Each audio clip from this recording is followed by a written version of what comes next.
हाय नमस्कार दोस्तों, good morning. Education अड्डा बाई पवन सर में आप सबका स्वागत है। आज के इस वीडियो का पहला प्रश्न है, मुद्रा का अर्थ बताकर उसके कार्य बताइए। तो मार्शल के मतानुसार मुद्रा किसी भी समय किसी भी स्थान पर बिना किसी संशय या जांच पड़ताल के जिसके द्वारा वस्तु और सेवाओं का विनिमय हो सके उसे मुद्रा कहते हैं। मुद्रा के कार्य यहाँ पर 3 दिए हुए हैं। नंबर 1, विनिमय के माध्यम का कार्य। नंबर 2, मूल्य के संग्राहक के रूप में कार्य। नंबर 3, मूल्य के मापदंड के रूप में कार्य। क्या आप लोगों को पता है कि इसके पहले वाले वीडियो में मैंने कौन सा प्रश्न पूछा था? मुद्रा के कितने प्रकार हैं? तो अगर आप लोगों को याद है तो आप लोग यहाँ पर लिख कर बता सकते हैं मुद्रा के कितने प्रकार हैं, कौन कौन से। चलिए ठीक है, आपका अगला प्रश्न है, मुद्रास्फीति के लक्षण बताइए। तो मुद्रास्फीति के लक्षण मोस्ट आईएमपी है, वेरी वेरी मोस्ट आईएमपी। 4 लक्षण है। नंबर 1, भाव स्तर में निरंतर वृद्धि होती है। नंबर 2, अर्थतंत्र के सभी क्षेत्रों में भाव बढ़ते हैं। नंबर 3, मुद्रा का मूल्य मतलब क्रय शक्ति घटती जाती है। नंबर 4, पूर्ण रोजगार की स्थिति के बाद बढ़ता भाव स्तर मुद्रास्फीति है। आपका अगला प्रश्न है, मुद्रास्फीति के कारण बताइए। तो मुद्रास्फीति के मुख्य 2 कारण हैं। नंबर 1, मांग में वृद्धि। नंबर 2, खर्च में वृद्धि। और जब 5 नंबर में ये प्रश्न पूछा जाता है तो अन्य कारण भी लिखना पड़ता है।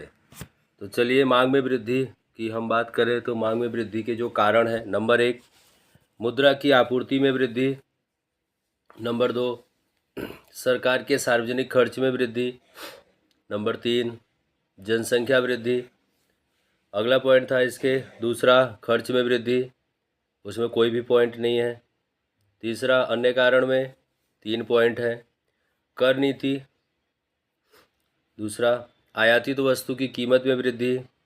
तीसरा, अभाव मतलब कमी। चलिए, आपका अगला प्रश्न है इस तरह से, व्यापारी बैंक के कार्य बताइए। व्यापारी बैंक के 2 कार्य हैं। नंबर 1, व्यापारी बैंक के मुख्य कार्य। नंबर 2, व्यापारी बैंक के गौण कार्य। तो सबसे पहले हम व्यापारी बैंक के मुख्य कार्य की बात करेंगे। व्यापारी बैंक के मुख्य कार्य में अनेक पॉइंट्स हैं, जिसमें से सबसे पहला है जमा रकम स्वीकार करना। अब जमा रकम स्वीकार करने के अंदर 4 पॉइंट दिए हैं। नंबर 1, चालू खाता की जमा रकम।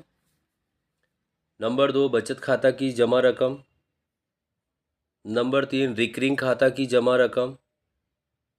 नंबर 4, सावधि जमा। ये जमा रकम स्वीकार करने के 4 पॉइंट थे। दूसरा पॉइंट है ऋण की सुविधा उपलब्ध करवाना। नंबर 3, भुगतान एवं निकासी की सुविधा करने का कार्य। नंबर 4, साख सर्जन का कार्य। नंबर 5, आंतरिक बैंकिंग व्यवहार करना। ये यहाँ पे मुख्य कार्य पूरे हुए।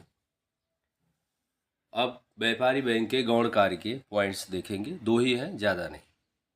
पहला है ग्राहकों के एजेंट के रूप में उपयोगी सेवाएं प्रदान करना। दूसरा है परिवर्तनशील समय के साथ आधुनिक सेवाएं प्रदान करना। ये प्रश्न यहाँ पर पूरा हुआ। अब हम देखेंगे मध्यस्थ बैंक के कार्य। तो विद्यार्थी मित्रों, मध्यस्थ बैंक के भी 2 कार्य हैं। नंबर 1, मौद्रिक कार्य। नंबर 2, गैर मुद्राकीय कार्य। तो जो मौद्रिक कार्य, आरबीआई की मौद्रिक कार्य, उसमें भी कुछ पॉइंट्स दिए हैं, जैसे कि 5। उसकी हम चर्चा करें तो नंबर 1, चलन मुद्रा निर्गमित करने का कार्य। नंबर 2, सरकार की बैंक के रूप में कार्य। नंबर 3, बैंकों की बैंक और बैंकों की अंतिम सहाय के रूप में कार्य। नंबर 4, साख नियमन का कार्य। नंबर 5, विदेशी मुद्रा की देखरेख का कार्य। ये यहाँ पे पूरा हुआ। दूसरा भाग है गैर मुद्राकीय कार्य। इसमें भी 3 पॉइंट्स दिए हुए हैं। नंबर 1, नियमन एवं देखरेख का कार्य। नंबर 4, प्रोत्साहन के कार्य। नंबर 5 समावेशित विकास के लिए कार्य।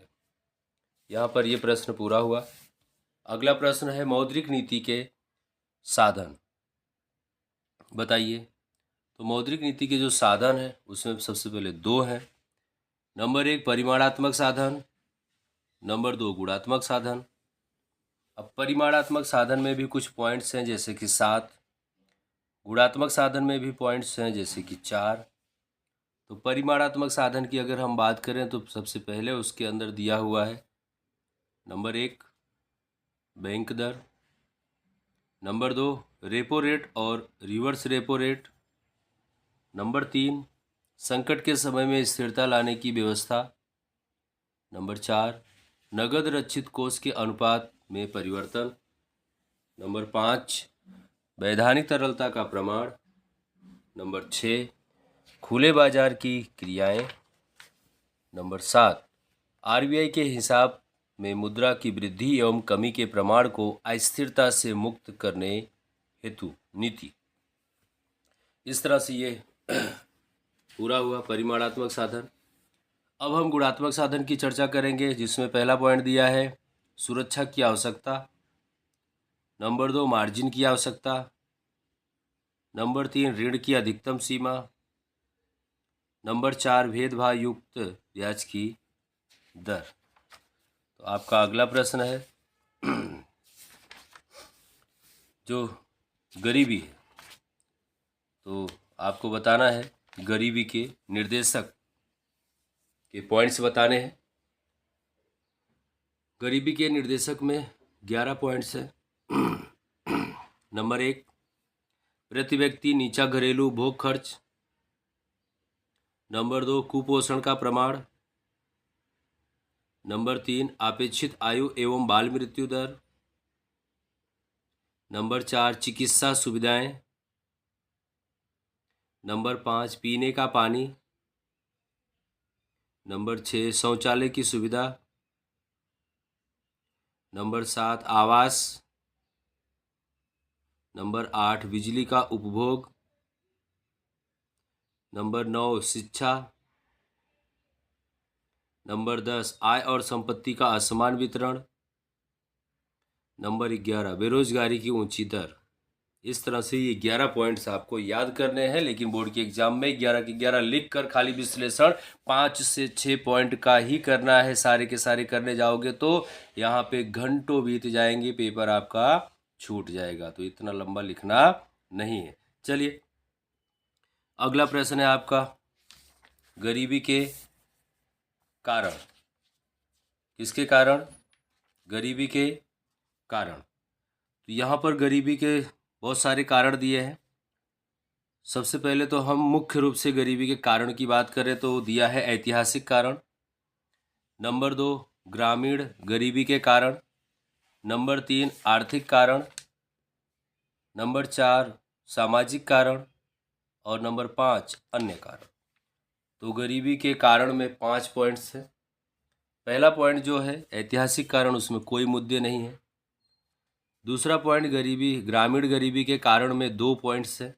नंबर 1 प्राकृतिक परिबल, नंबर 2 जनसंख्या संबंधी परिबल।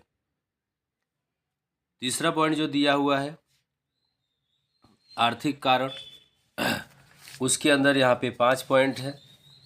नंबर 1 प्रति श्रमिक नीची कृषि उत्पादकता, नंबर 2 जमीन तथा संपत्ति का असमान वितरण, नंबर 3 छोटे एवं गृह उद्योगों का अल्प विकास,